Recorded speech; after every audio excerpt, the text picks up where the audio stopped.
Hey folks, this is me, Vishwasnan. I'm the host of this podcast, and trust me, Priyanka ma'am is one of my most desired guests because a lot of times it's all about like how do you educate the people, right?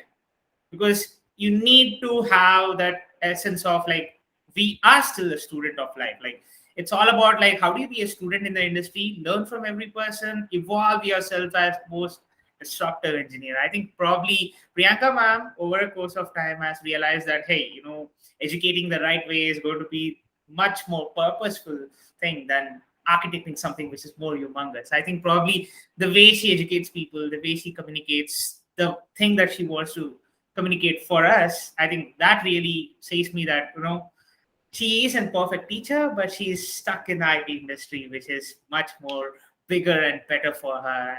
Thank you so much, Priyanka ma'am, because a lot of dreams from you have made me do a lot of things, and today it's an honor for me to have you on my podcast. I am so glad to be here. I am thankful that you're persistent through all the scheduling conflicts and everything like that. I'm happy to be here. Yes. And I love teaching, and I'm glad that I'm in a role that allows me to do that every single day. I love learning and I love teaching. So Yeah. I learn a thing and then I teach the same thing, and that is a great way to like keep the cycle going. So yeah, I absolutely enjoy doing that, and I enjoy seeing that the stuff that I create helps people get jobs and learn a new thing, or so it's very rewarding to also see the effects of that. Sure. So let's just start with your journey as a student. What was your journey as a student, and what did it teach you in your life? Like because that's the point where we realize that hey, let's just stop all this nonsense that we are doing right now, all the party hush hush that we have right now, and let's just concentrate on something. And that's the journey that really defines us, right? So I wanted to know what was your journey as a student. As a student, I was actually very focused. So I wanted to get into IoT. So I was always like starting like 10th standard, ninth standard. I was like constantly preparing myself for that. I didn't get in. Hey, not a big surprise. Not everybody makes it to IIT. I did not. And then I was like, you know what? Nothing is worthwhile. I don't want to study. I don't want to do anything. I made it to GSITS twice, right? Because I took a drop when I first time got GSITS, and I was like, don't want to go here. I'm gonna take a drop, and then I did that all over again for 1 year. Um, IIT did not work out. Maybe it was for the best. I don't know. Right? Looking back, it doesn't matter. So it's fine. But then 1 year later, I'm back into GSITS. I took electronics and telecommunications at the time, and again, like it was stuck in my mind that I want to learn a little bit more practically, and I applied for masters, and that's kind of how like it just like I took my GRE in my first year of engineering because I was so committed to to like not doing what I was doing at the time, because it wasn't I I wanted practical education, which wasn't what our engineering was. At least to me, I wasn't finding it practical. So I was like, okay, I'm gonna go do a master's, and I'm gonna do it in computer science this time, not electronics, because I wanted to build on top of what I was learning in electronics. So that was me as a student. And then looking back after finishing, like I was here right after graduating from engineering. The I think it was May when you graduate, and then I had the admission lined up here in I think August or September timeframe. So it was Yeah. right after. And in between that, I started teaching for GRE students who are preparing for GRE, and that I did that for a little bit. So that was my first introduction to teaching anybody, and I was enjoying it because it was also the time when I wasn't thinking about other things. I knew what I'm doing in September. I had finished my engineering at the time, So this is getting a long answer, but okay, I'll keep going with it. And so that was my introduction to teaching. I was like, I really enjoyed it. And when I got into my master's year, later in September after that, I was like, okay, like the other along with teaching, I became a teaching assistant as well. So that gave me another. So I was teaching, I was always passionate about math. So I was teaching calculus to undergraduate students in University of Pennsylvania. So that kind of also was another exposure to teaching, but this was to undergrads in a different country, right? So it's like you're learning so much constantly, because I knew math, but I did not know the audience, right? The audience is very new. It's not the people who like we grow up with. It's different set of people. They think differently, they talk differently. So it's a lot of things that you learn in the process that make you realize, like, I wasn't thinking when I was teaching that this is teaching me so much. And then now when I look back, it all like aligns, because it was the time when I learned and picked up a lot of different nuances of different people, and how they learn and how they react to things, which is very important in everyday life today as well. So anyways, from there, and then I had I studied for 2 years, and I had an internship in the middle of 2 years, which was at a really small startup in telecommunications industry, and then I got a full time from the same company after. That's kind of how the journey began. Yeah, that's true. That's true. Because over a course of time, we realize that okay, this is something that I want to do in my life, and sometimes it comes in a different way. Like, Yeah, like it need not have to be like I want to do cloud, but it need not have to be in a form factor of, and like your position need not have to be like cloud engineer or anything. It can be exactly. something Yeah. else, but you still will be working on cloud. So I just Yeah, wanted and to I know didn't know. like Like, when I first joined that first company, it was a SaaS company, software as a service company. And as a first job, you don't really think what you're getting into. You just want a job, right? So you're just like, okay, whatever it is, I'm gonna learn and grow from here. And it continued on from there to another, like from that SaaS company to another SaaS company, then getting into deeper into cloud and getting into platform as a service, and it evolved from there into the cloud. So it you do have to lay out the foundation a little bit, but it does help a little bit to know where you want to go.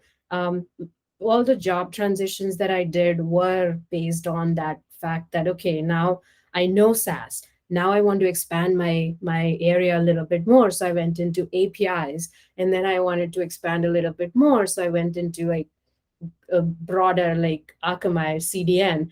And then I wanted to expand even further. So it's like, okay, let's do cloud, right? So you do have to have a little bit of it in your mind as you're planning, but not too fleshed out. It doesn't have to be like fully figured out.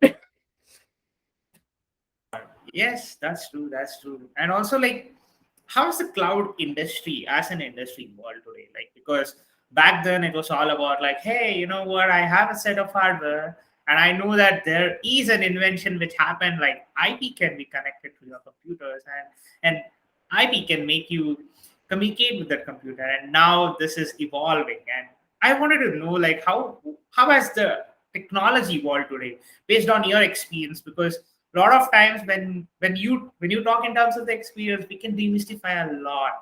So I wanted to know like how has the cloud technology evolved today?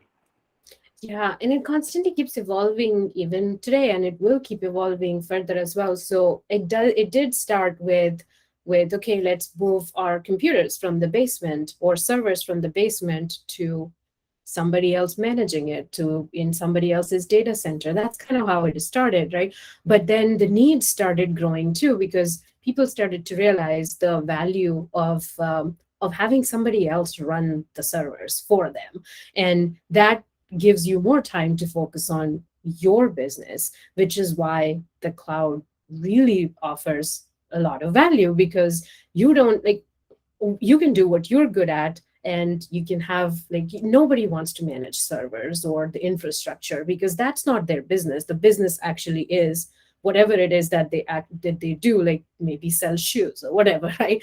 That's their business. The business is not to run servers, but the hard part is it does come with running servers. And when cloud came around, that's the piece that made the cloud made it the puzzle, that part of the infrastructure puzzle, easier. So that you can just focus on the thing that you do best, which could be selling shoes or hosting conferences or whatever it is, right?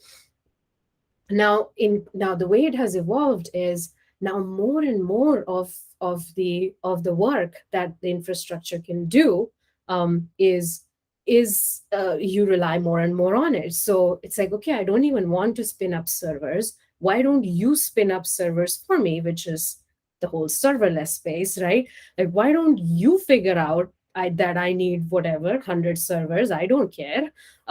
If my traffic today to if I have 500 people buying the shoes, great, maybe one server is enough. Or and if I have 5 million buying shoes another day, great, figure it out, cloud provider, because I don't want to. Right? So that's kind of that is where the we are seeing it go, because it's like, okay, now it's all serverless in some, like especially the newer companies, like cloud native companies, they're just picking the resources in cloud and not worrying about, okay, how many servers I need or how do I need to scale it.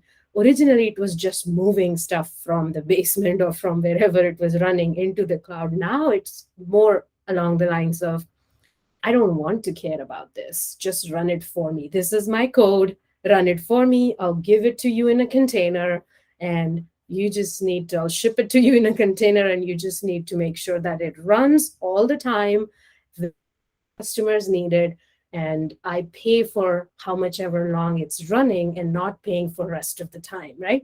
That's kind of where it's going. And which is why we're seeing all these technologies come up, like Kubernetes and containers, and also like AI, ML, and all of that is driving, like, you have a data scientist and a machine learning engineer, but you also don't want them to spend too much time spinning up an instance where they will run their analysis, right? That instance should already be there, because that's not their job. The job is to do the analysis, and they would rather spend more time doing that versus spinning up a Hadoop cluster or a Jupyter notebook that has got um, machine learning TPUs on it or GPUs on it, right? Because that should already be done, and they can just do the analysis. So that's kind of where it's evolving, and it will evolve even further. And also, like, today when I look at like every company has their own disruptive move, like Git Guardian, data sprawl, and also I think Google is coming out with the state of the DevOps report, right? They bought Antora, and I think probably Google has a plethora of products which is like addresses every little problem statement in the industry right now. So back then when I used to read all, like, it's not back then, it's like I still read it, but when I still read the cloud adoption framework, it just keeps evolving over a course of time. Every cloud vendor has his own way of adopting it. Every cloud vendor has his own way of saying it. So today when I see AI as a system, it's kind of a unified approach that we have right now. It's still going to be classification, regression. The neural networks keeps evolving, but like I wanted to know, like, what do you feel about an evolving infrastructure and an evolving deep learning algorithms today? Like, how are we now catering to the need of the hour? Because today Google came out with the tensor cores, TPUs are there, but like it's not the end today. So what is going to be the next future big challenge that we need to face in order to cater to the needs of the evolving algorithms in the deep learning? I think the big piece here is just the ability to evolve, right? That is where the whole thing hinges, and that doesn't just apply into like the machine learning space, like deep learning and stuff, but it also applies to like other parts of the infrastructure. So one of the other examples I always give is multi-cloud. So it's not, multi-cloud is a thing. It's today, it's going to be the future tomorrow. And not, you won't find companies that only have deployments in one cloud. So like that's where like you have to be just adaptable in learning that there will be new technology which will replace this one or evolve this one in ways that will change the way you compute or the way you do machine learning or the way you create your application. That's, I think that adaptability is what's most important to think about. Yeah, but like now you have seen a lot of like threats coming up, like cyber threats are increasing and things like that. But like I wanted to know like what is the definition of a secure infrastructure according to you? Because I don't know, like you have evangelized the best of the best technologies today, but like to me, I wanted to learn from a teacher what is it all about when we are thinking of a secure infrastructure. It's not like designing a system using a CDN or anything. People will find ways to even crack that, but like what is the definition of a secure infrastructure according to you? Because I wanted to learn more from your perspective because that's going to change ours as well. Yeah, so security is like, I think first of all, we have to think about security as a shared responsibility. So it's never like the vendor that you're using. It could be a cloud vendor, or if you're using SaaS, then it's never about just the vendor that you're using or the user. It's about shared responsibility. So there's parts of for example, if you use Google Cloud, like there's um, part of the infrastructure that's secure by default. You get encryption as when your data moves through the infrastructure, through Google's network. It's default encryption in transit, and if it is in rest in a storage, then it's encrypted at rest. So you get that by default. But on top of that, if you have requirements for, like if it's a healthcare company or if it's a bank, if you have requirements to have your own keys to encrypt the data, you can bring your own keys. So that's where I'm talking about the shared responsibility. So it's up to you on top of that if you want to add additional security, or bring in additional sets of keys to encrypt the data. That's the data encryption part. And there are three ways I think about security. And one is user security. The other is your security of the infrastructure, and then the security of your applications. So infrastructure is your backbone, wherever you're running, like in this case, Google Cloud that I was talking about. You know that infrastructure has some security controls on its own. On top of that, when you build your app, you need to manage your app's application security, meaning who who can log in, right? You're doing all of that, like securing passwords, and your users security is also comes under your application security. And then the third layer, which is the developers, right, who are building this app, like who has access to your platform, is also important, because because if you give the wrong people access, then and it's not just access, it's also authorization. So you may have access, like you and I could be, you could be the security, you could be the network engineer and say I am a developer. I developed the app, so I have access. I have different sets of authorization, versus as a network engineer, you have different sets of authorizations. You shouldn't be able to access the code potentially, right? And I shouldn't be able to access the network settings. So like those types of controls would lie on the teams and the companies that are building that security infrastructure. So yeah, there's like, but you have to think about it from those three angles: the user security, the personnel security sort of falls under that as well, and then infrastructure and application security.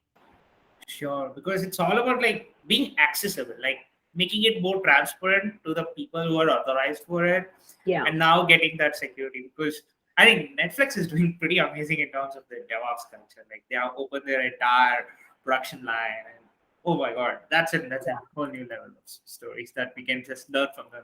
So back to your favorite question, because you have been evangelizing the right way about educating people and things like that. So I wanted to know what's the best way to educate a professional today, because there's a lot of difference when we educate a student, educate a professional. So how was that journey difficult to you? Because to every person, whenever they're first touching that production system, it's going to be like, oh, this is the biggest shock to my life. And probably that evangelism that just evolved today is going to be something new for you as well, and for the people who are coming in. So I wanted to know what are the best ways to evangelize and educate a professional today, and also wanted to realize like what's the role of developer advocacy and the developer relations in educating the developers today?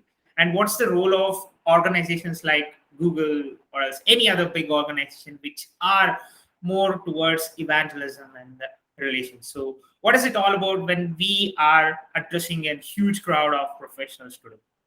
Yeah, I think so. Developer relations in general is about connecting with the community. So connecting at different levels, connecting to explain them what's available, giving them resources, creating resources for them to understand the products and the services and the features, whether it's through demos or presentations or at conferences or creating videos or blogs or whatever it is. Like those are some of the ways in which um, we bring information from the internal teams, from the engineering and product teams, and then communicate it to the community. And then the other part of it, which is community when uses that stuff, the product or services, we're connected to the community in a way that they can share the feedback so that the products can continue to evolve, and we can take that feedback back into the product and engineering team to help improve the product, add more features depending on what the community is saying. So that is that two-way street. Developer relations is like sitting in the middle as a glue between the community and the internal teams, so that they can hear each other and inform the products and inform the people who are using them. So that's one. I forgot your other question. Oh, how to communicate better, right? Right. What to create. So the way I look at it is this way: like students of anything, which whether they're professionals or just students in a university, they're all they're all learners. They are all wanting to learn, right? So it's the way I approach creating any content is with the is with the thought process that nobody wants to watch or learn from um, non-engaging content. They can go read a book. They can read the documentation. It's not about that because those resources are already there. um, Creating something that is short and has have them understand a thing quickly is what's key, especially because of the world of like TikTok that we live in. People don't have attention spans. So if you have a short attention span, and you're dealing with the audience that has a short attention span, you do want to figure out the mediums that you're communicating in. So if you're writing a blog, I would write a short blog, 500 words. If you can say a thing in 500 words, try to say it in 500 words. Don't say it in 1,000 words because nobody's got the time to read the 1,000 words, right? So that's kind of like if you can publish a video that is 5 minutes, 10 minutes long, don't publish an hour-long video because nobody's got the time, right? So that's kind of what it boils down to when it comes to like effective communication with the developer community, because we are all there to solve a problem. Whoever is watching is also trying to solve a problem, and they don't have the time to watch the thing they didn't sign up for. So So it's all about like trying to find that balance between what they're here for, what you're giving them, try to give it to them in as little time as possible, whether you're creating video or blog or just creating a demo. I also try to keep my demos short so that um, they can be four different demos, right? They or labs, they can be four different labs versus one lab of 60 minutes. I am more tempted to do a lab that takes me 15 minutes than a lab that will take me an hour because I can't find the time to or the energy to feel like, oh my God, this is going to be an hour. I don't think I can do it. Versus if it's a 10-minute lab, I can do it in a flash because it's like, okay, it's only 10 minutes. I can get through this. Like that is how our brains think these days. So it's always possible to chunk things in, like give people advice in short and as short mediums as possible. Thank you so much, ma'am. Thank you so much. It's all about like communicating the right thing. It's not about like how an institution grew, but it's like how did an institution evolve? Like we we talk about like bigger companies because they have best stories, but startup evolve with the technology. Like Yeah. let me just say Google Kubernetes engine. Kubernetes engine actually has a lot of stories behind. So it's all about that right learning. Like how do Yeah. you respect the fact that somebody evolved with that technology and somebody learned something beyond that as well? So I want to know, like, you are also being an author right now. So it's a big book. It's all about like evangelizing through a non-engaging content right now, right? It's all about like book is something that we all read in our college days, and now we are almost getting bored. But like writing an interesting book that really hits the point, that really educates the right way. What is it all about when you started writing your first book, and also about like how was the journey all about when you started writing that book? Yeah. You already mentioned, so for everybody else who's watching, I just launched a book based on the GCP sketch notes that I've been building for quite some time. So what I the thing that motivates me is art. And I was always like growing up, like I was drawing, painting, and doing stuff like that. And it's like, okay, how can I combine that with the stuff that I do every day at work? And that's kind of how those sketches were born. And like, okay, I'm passionate about telling stories. I can do this with art. Let's Sure. make sketches. That's kind of how it started.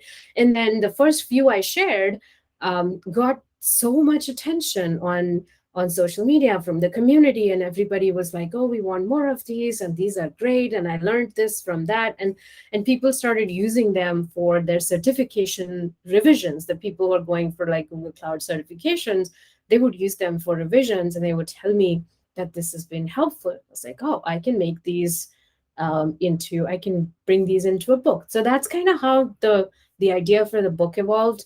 And I kept so like it's all credit to the community basically for me writing the book, because everybody told me that this is being helpful to them. The repository, the GitHub repo that I have for GCP sketch notes, I think there are like 3,000 some stars on it. So it's like, okay, this is a clear sign. And then people just messaging that this is their go-to resource for certifications. I was like, okay, I can turn this into a book. So I started working on it, I think about like February of last year, and it took me a year to get through the whole thing. And now it is live. So yeah, it took about a year. And I had never written a book before. So this was the first time. My biggest thing was I don't like to read a lot of text. So for me to write a book was more about how can I write it in a way that's different than any other technical book. So that's kind of what this book is about. It's like more than 60% images and 40% text. So I've taken a very different angle to the book, where it's like mostly I've used the sketches that I've made for the GCP sketchnote series, and I've created a lot more additional sketches, and then used words only when they were required. Otherwise, I've let the story flow with the sketches. Yeah, so that's kind of how it worked. The experience of writing a book was very, oh my god, it gets tiring. I am passionate about the stuff, the thing that I was creating. Like I'm passionate about the sketches, I'm passionate about the content that I'm writing in it. But it does get tiring after like half of it. I was like, okay, when does this get over? I cannot see the finish line, right? And it was just like, so, to whoever watching, if you're wanting to write a book, just know that you will hit a point when you will be like, okay, you know what, I don't think I can do this anymore, but you just have to go through it. You just have to go do it, like the rest of it. That's kind of how I kept going. But yeah, I think everybody I've spoken to who has written a book has had the same experience.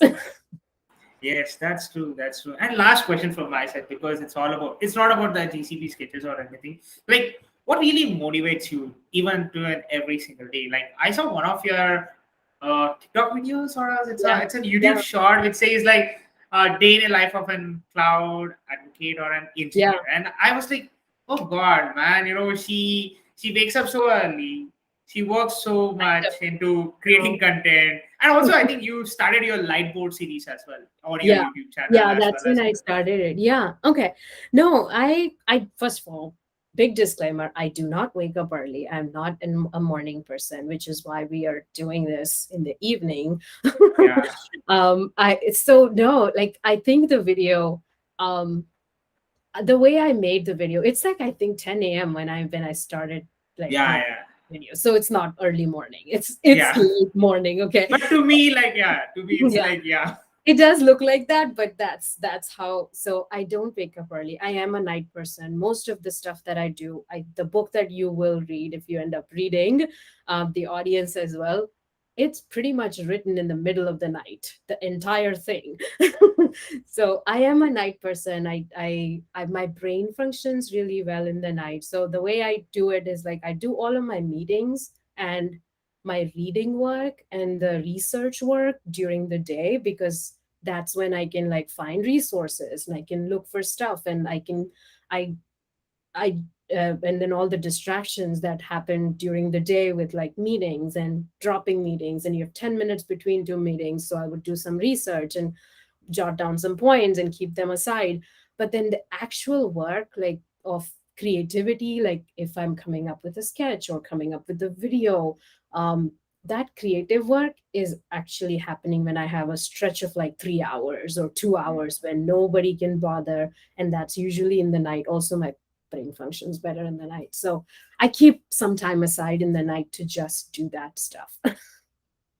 sure, sure. Thank you so much for such great podcast, and means a lot to me because you shared a lot of insights about your everyday, right? It's all about like how do you work, how do you evangelize the right things, how do you impact many lives. Like that's the biggest story that I wanted to have, and thank you so much for covering all those, and Yeah. means a lot to me for this podcast. Yeah, absolutely. And thank you for being persistent, because I know schedules are usually hard to work around. So Yeah. I'm thankful that you were persistent.